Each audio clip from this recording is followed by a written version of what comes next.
is the most hated person in your workplace and why? Story 1. Far and away, the most hated person in my carpentry shop is the deaf guy. I've only been working there a year, and everyone thinks he's the most vindictive, hateful, selfish, paranoid to walk the earth. He's easily the hardest worker there. I can tell you with confidence that he has generated the most money for the company of anyone there. He absolutely OWNs his portion of the shop. He has it down like clockwork and doesn't waste a second. All that being said, he throws an absolute rabid fit whenever anything out of routine happens, and he won't look anyone in the eye, and he calls everyone lazy. After a month of working there, I started to learn ASL, American Sign Language. I learned a few things at home and would say anything that I could to him. Happy Monday, how are you, etc. I learned how to ask about words, how to spell things, how to sign numbers. Pretty soon he's teaching me a word a day. Then it speeds up to 3 to 5 words a day. Fast forward a year, and we talk constantly. What I learned is that he gets mad because he's been passed up for promotions because he's deaf. People don't tell him when overtime is available, which he wants. He sees people coming in late and still taking breaks, and he never breaks those rules. He gets mad that no one ever tells him about new machines being bought or new jobs coming in or the gossip. I unknowingly became his liaison. He stopped fighting with people. He's able to get all of the jokes we tell at lunch because I can translate. He can joke back through me. Other people are learning sign language as time goes on too. What I don't get is why no ever gave him the benefit of the doubt. It would be deaf and never know what was going on. Some people have worked with him for 15 years and no one ever learned any ASL. He thanked me recently for being a good friend. He said things are a lot better now.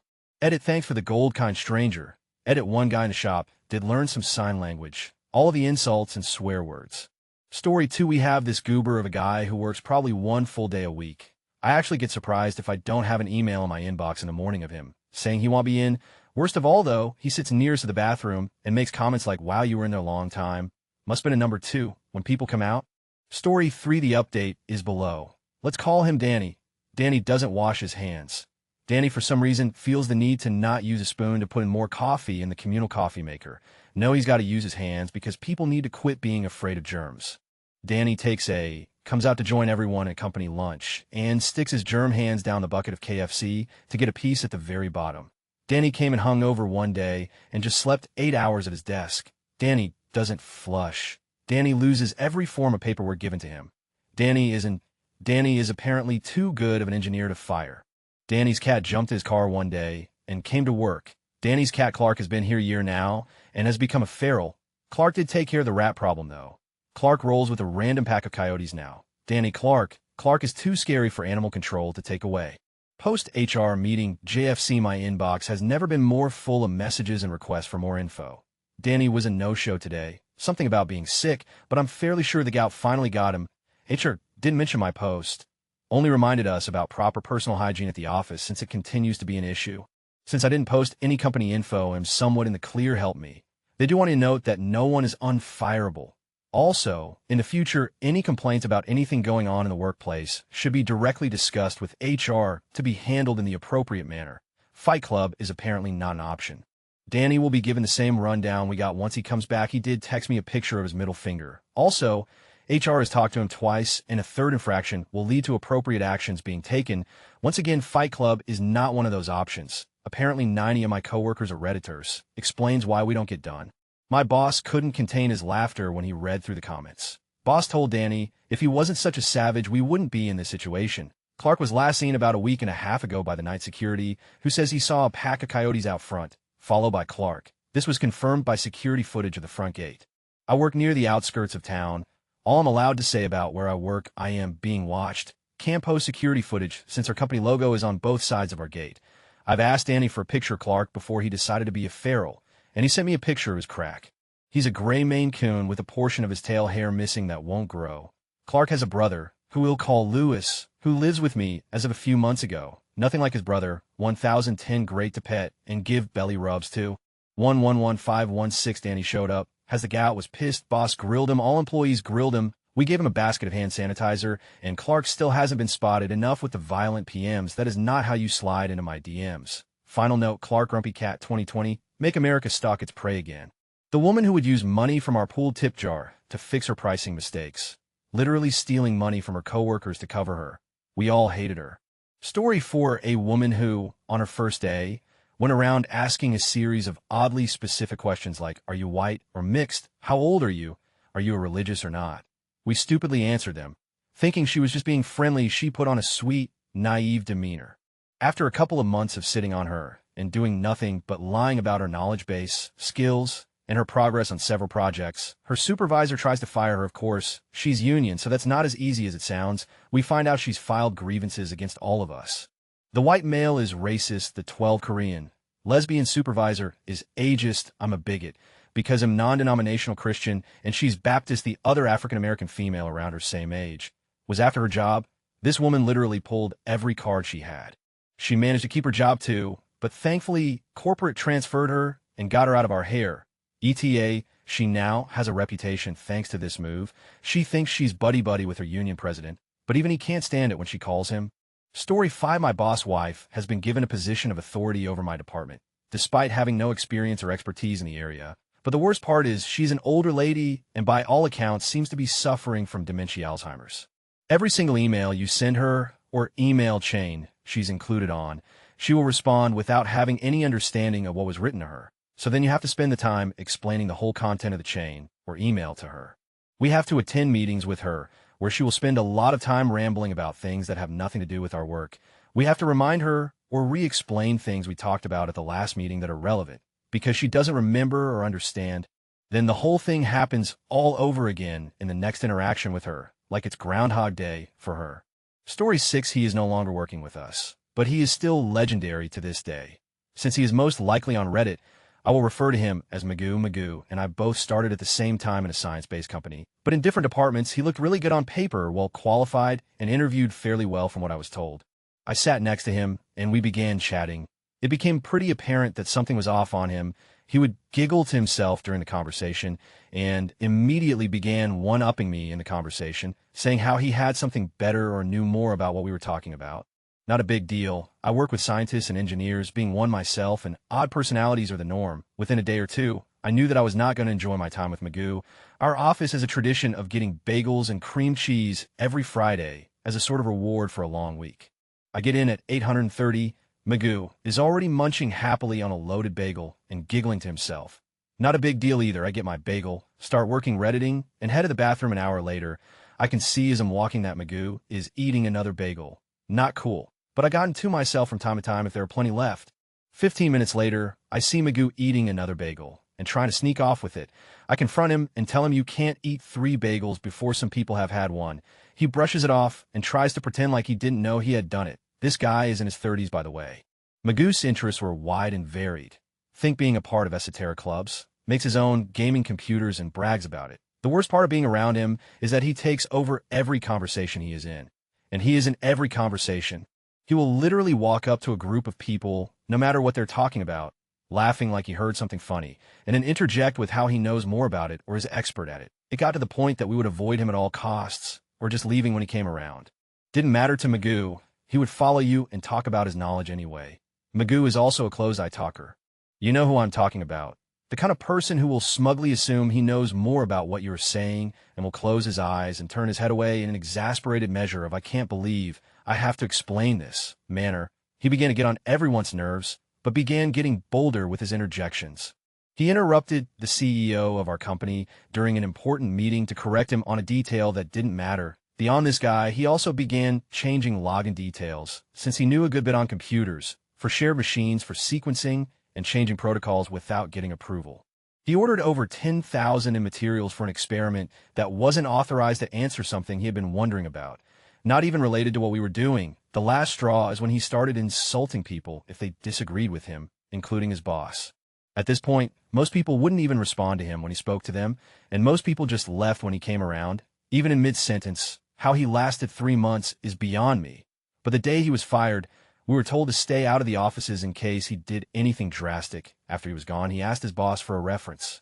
I still like to check up on Magoo every now and then. He is still unemployed and probably has no idea why. Edit Magoo, if you're reading this, I hope you're doing well. Please know that I tried hard to like you, but you need to let other people say things, even if they are wrong, without telling them what you know. I also hope that you find a job. No person deserves to feel unwanted or that they don't deserve success. Hopefully you can reevaluate how you treat people and have a few slices of humble pie. You have some cool hobbies, even if you told me about them with your eyes closed.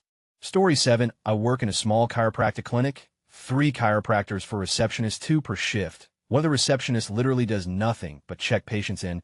We're supposed to work on billing and other tasks to do with insurance. She always leaves her Facebook logged into the communal computers, so I like a bunch of dank meme Facebook pages for her. Story 8, this old woman who, at first glance, looks like the sweetest lady with a big heart, but she's actually a massive narc for management.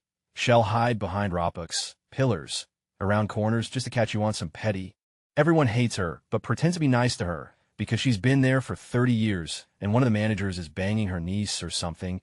Edit, her niece is of age. Just to clear up some confusion, I don't know why this is so controversial aside from conflict of interest. Edit, I know how to spell narc. Guys, is my autocorrect being fussy? Proof. Edit, Badukai Tenkechi 3. I know narc stand for narcotics and a narcotics officer agent. People use it to describe others who are snitches. No drugs were involved in my story, though. Tell, a lot of people don't use that word apparently. Also, this is a Ropic. Story 9, S constantly eats throughout the day. But to do this, he must take several trips to the canteen to acquire food. But on the way to the canteen, it starts with at least a 20-minute cigarette break. Complains heavily if anyone asks him to do anything, as he is always too busy. We have flexi-time at work, so he gets in early, and on the odd time I have turned up early, the office lights are always off. Apparently prefers working in the dark. Becomes deeply offended at any change in the office, and the temperature must be kept cold as he can't work if it's too warm. Can't stand the coffee addicts in the office as they need caffeine, but drinks several bottles of Coca-Cola every day. I have been in the office now for nearly 2 years, still yet to work out what he actually does. He smells, he's sweaty, and when he sneezes, he wipes his nose with his hand and then cleans it off on the desk. I hate S, and so do the rest of us. Edit, I have no problem with working in the dark, but as an IT department, I feel it is better to do work with eyes open and the PC on, and not having the office door locked. I don't mind wearing my coat all year round in the office. Gloves in winter, but I do feel a compromise could be met. I am not asking for a sauna. Story 10, coworker who talks way too much. I can make conversation with my coworkers, but we all have a sense of when it's appropriate. She's the kind of person who bombards me with chatter as soon as I walk in, before I've even taken my jacket off. She tries to make conversation out of everything, to the point where it gets really annoying because it happens so frequently. I was really swamped with stuff the other day, and she stopped me just to point out that a customer's last name was 1 letter different from her own maiden name. Isn't it amazing? No, Carol, it's not.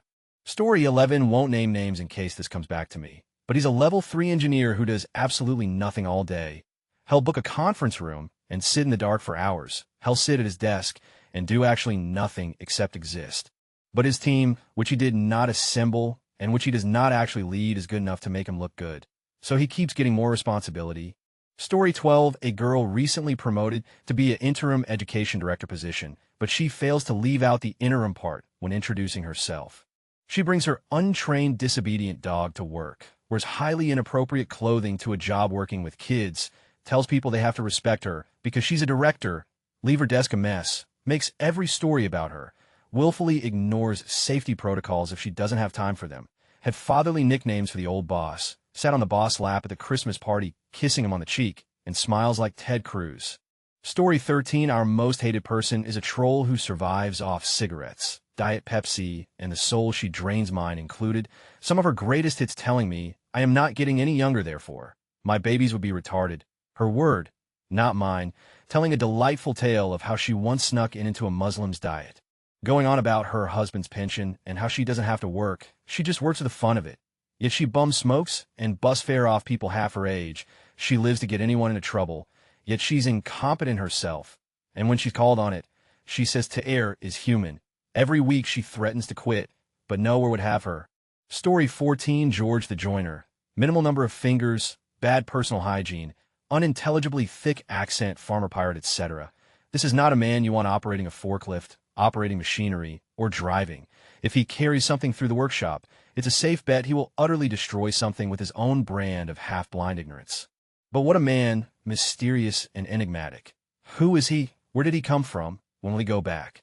Story 15, when I was younger, it was me. I was pretty immature, and when it was time to leave my job, I called a bunch of people out on there and posted for them. I ended up going back to that company later, but in a different department.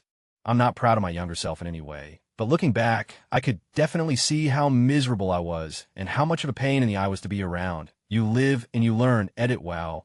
Flashing back to my foolish younger self is now my highest rated comment. Thank you all.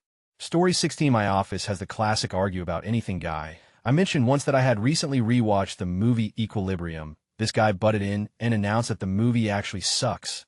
Spent about 10 minutes saying the effects were lame, the costumes were lame, futuristic movies are so overdone, obviously not knowing this movie came out 15 years ago. Then ends it by saying I haven't actually seen it, and just saying this election season has been a nightmare. Guy went out of his way to try to find out who everyone was voting for. And if someone wouldn't tell him, he'd make an educated guess, and then argue and question their voting choice that he himself decided. He vehemently debated the result of the election and ended up exposing that he in fact had no idea what the Electoral College does and also had never even heard the term gerrymandering. Not something I would expect everyone to be knowledgeable on, but probably don't start a massive office fight if you don't know the basics of the argument. Also mentioned that LGBT rights aren't that big of a deal to an LGBT office member. The best moment had to be when one coworker decided to mess with him and posted a warning about the dangers of dihydrogen monoxide. The coworker told this guy that illegalizing this dangerous chemical was important. Dihydrogen monoxide can suffocate people, is found in acid rain, etc. Guy totally agreed and said Trump would handle it. Edit remembered something else. A coworker and I were talking about Star Wars and how technically you wouldn't hear the ship's explosion slicers, etc. BC, it's outer space, but who cares BC? It's awesome. Guy listens in and challenges us, saying of course you would hear them. Tried to explain that there's no sound in space, but he didn't want to hear it. He was like, well, what if there was an explosion? Me would be silent, him. But what if the sun exploded? Me would be silent. In space, there is nothing for the sound to vibrate off of. Him, I'm pretty sure you could hear the sun exploding.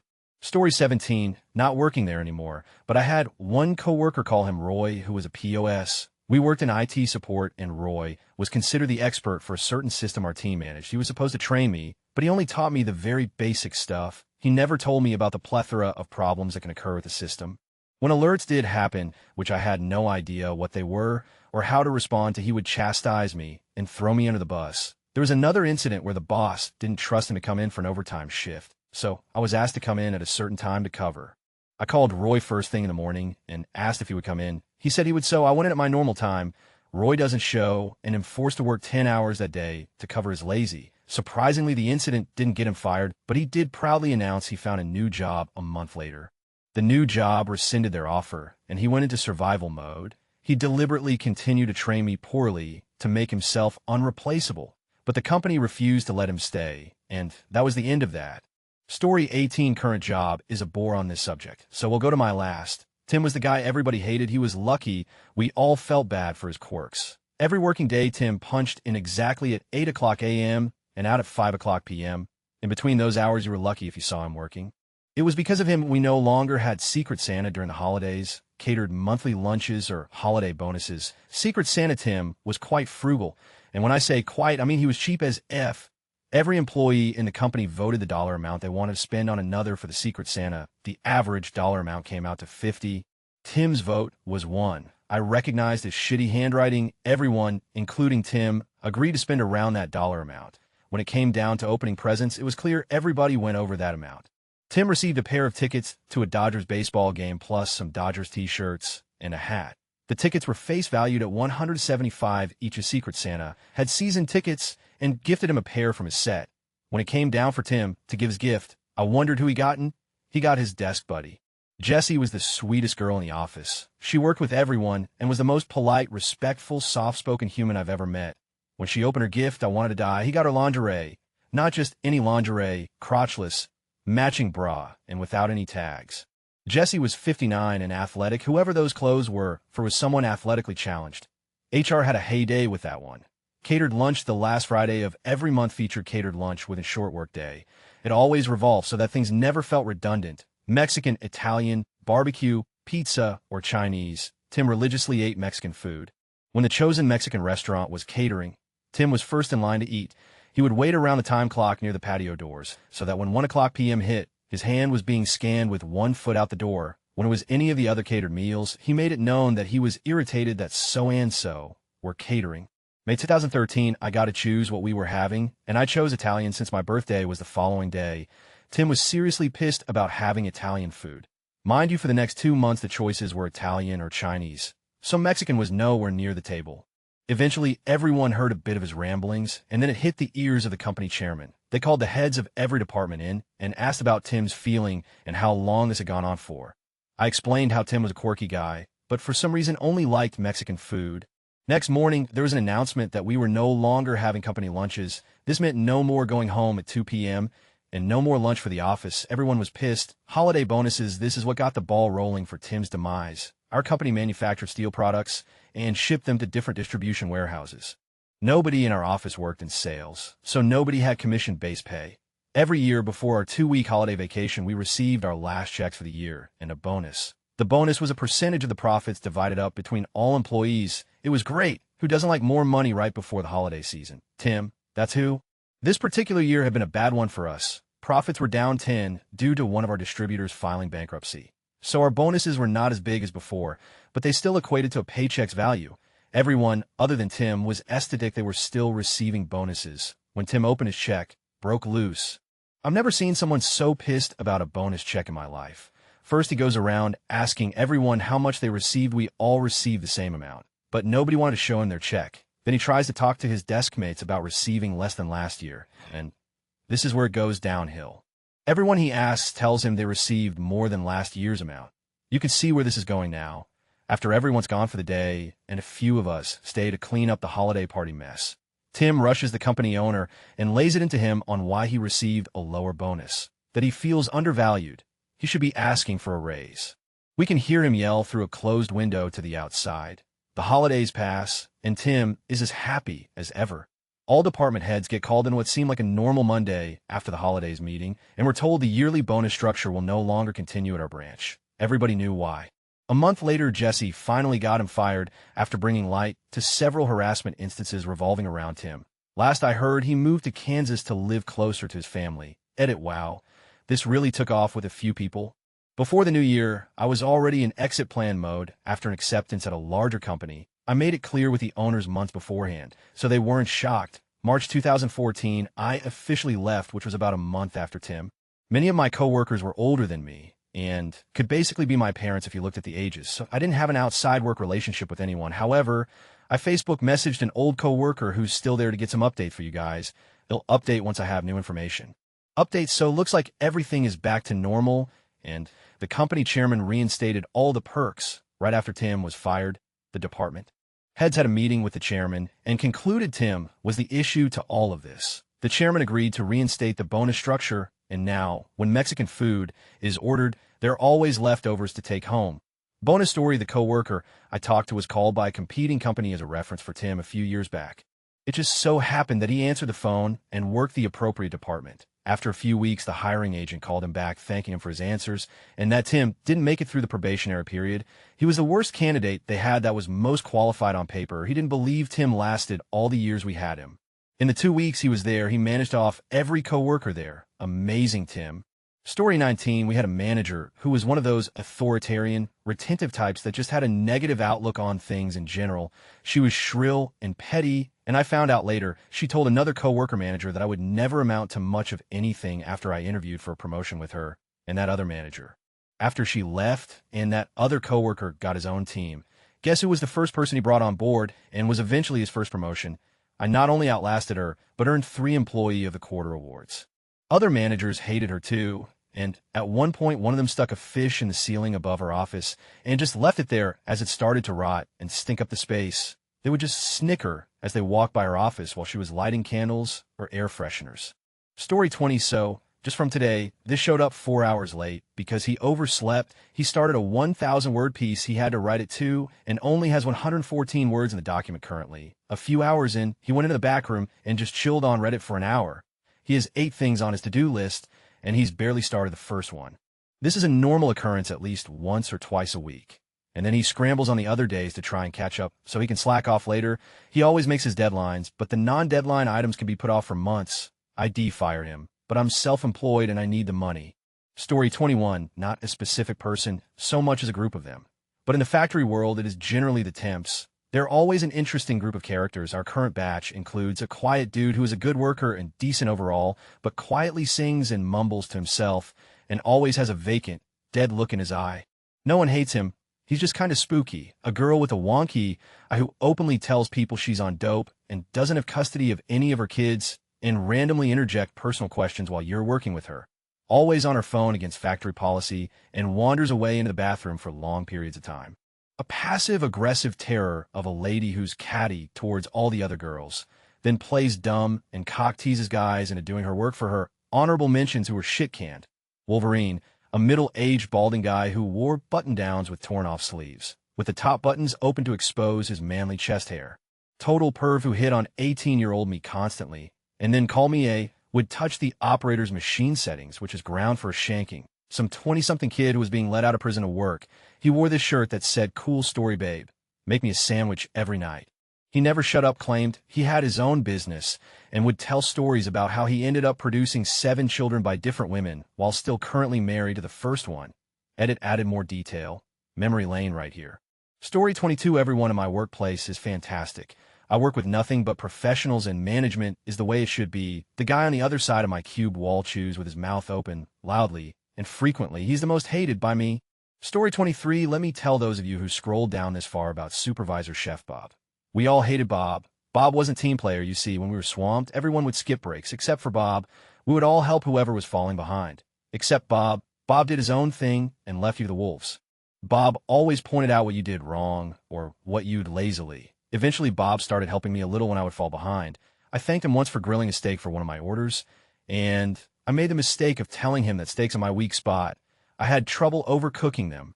4 weeks after that, he arranged it. So I cooked every steak. Time passes, and I become, not to brag, one of the competent employees. I noticed one night that Bob was jumping in to help me. Whenever I fell behind, he would even ask what I wanted him to cover. Once I was working with him, and I noticed Brenda was falling behind. Brenda is always falling behind. I was clear for a minute and told Bob that I was going to go help Brenda for a minute. Bob said no. Brenda has to learn how to do her job. She won't learn if we always do it for her. And I saw Bob in a whole new light. He wasn't lazy. He just wanted us all to know our jobs. Once he knew anyone could handle anything, then he was quick to help out. He admitted to me once, very bad at remembering who had taken breaks. He had no problem covering for a break. We just had to ask him instead of waiting forever for him to tell us to go. Now, Bob is gone. I was genuinely sad to see him go. Standards have fallen, and Brenda still is incapable of doing her job. Story 24. Without being too specific, I used to work in an insurance company. My coworker killed her daughter and then tried to kill herself, but failed. I felt bad for her estranged husband. He was taking the daughter to Disney, and the mom killed her the night before. Story 25. They'll call her in. She's falsely accused 3 separate coworkers of harassment when none occurred. She would show up hours late sometimes and have the lamest of excuses and would blame our boss for making her work so early. She would often walk around wearing headphones, listening to music, and would refuse to work with customers or answer the phone when she was asked to. Everyone hates her, and not sure how she hasn't been fired yet. Story 26. She isn't hated. She's dreaded. This is the story of the HP crazy cat lady. So I work in a Best Buy ESQ store, and we have company reps come in to teach us about product. We had this woman from HP. She came in on every other Friday. The moment she walked through the door, I knew because my eyes would water. She smelt like she bathed in cat. She would have stains on her shirt. She was mid-30s and so thick you couldn't tell if she did or didn't have an Adam's apple. One time she had cat on her collar rubbing against her neck. I almost vomited. We would be forced over by our managers to talk to this woman. It was bad. We would make jokes to new people about asking her out and trying to sleep with her. One newbie actually did it, and he said he puked on his food. He couldn't take the smell. Fast forward a few months, I get a customer interested in a 75-inch TV, but he won't buy because his cat will knock it over. He also smelt hardcore of cat and had cat food in his pocket. He told me he had purchased 3 cats. He had 26 on his property. He was sheltering and feeding them. He was also single. I actually gave him the HP lattice work number. Turns out she had been fined and lost her house and her cats. What we thought was maybe 4 turned out to be 58 cats on her property. 58. She lost her job due to complaints. I have no idea where she is now, but I hope they got married, bought a farm, and have 10,000 cats. Story 27. The whole time she's worked there, she has been super with everyone. Hands literally down pants, telling guys she wished she had a boyfriend because she just loves giving blowjobs, etc. Suddenly, she decided to try to sue the restaurant for harassment. On top of that, she complains about everything and doesn't do any work. Even her friends that got her hired can't stand her and hate working with her. We all feel like we're being held hostage every day by this maniac. She's the worst. Story 28. I'm an electrician construction worker, and this story is about a special snowflake named Jimmy, or Backpack, or Blister, or Two-Stroke. It'll explain the nicknames to give you an idea about this guy. Backpack and Blister came to be because the guy is a master at doing something so slow and so badly that you can't help but do whatever his job is yourself. Backpack because I carries all day, and Blister because he shows up after the work's done. The story behind Two-Stroke is that he constantly puts the wrong type of fuel into a machine. The gas compactor that he had been using for 2 weeks in a row. Yeah, he put in diesel, the weed whacker that takes mix like it says on the cap. Yet diesel too. I get not knowing and asking, but this had been working with these machines for days and had already refueled them. Also, I know Diesel would have been a more appropriate nickname, but it sounded too cool. Hopefully he gets fired before he does something to hurt or kill someone.